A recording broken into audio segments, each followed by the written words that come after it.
نختم هذه الكلمة بشيء ما من الابتسام.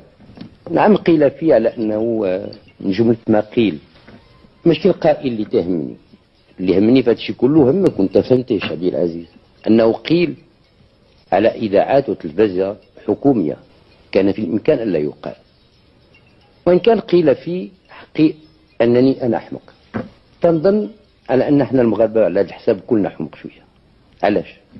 لأنه باش يجي لبالنا هذه 60 عام أننا غادي نتحرروا من الفرنسيس وإحنا ما عندنا لا جيش لا أمن لا مال لا سلاح، كان لازم الإنسان شوية يكون حمق باش يخمم أنه غادي يخرج الفرنسيس، وخرجناه.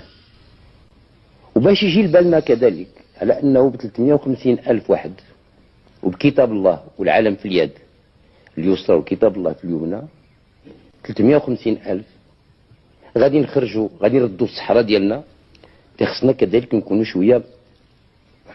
اذا على ما يظهر ان الحمق نتاعنا احنا المغاربه هو حمق سياسي، حمق. فاذا كانت الحماقه هي هذه الله يزيدنا منها. على كل حال هذه الحماقه جعلتنا نخرجوا الفرنسيس وجعلتنا نسترجعوا الصحراء.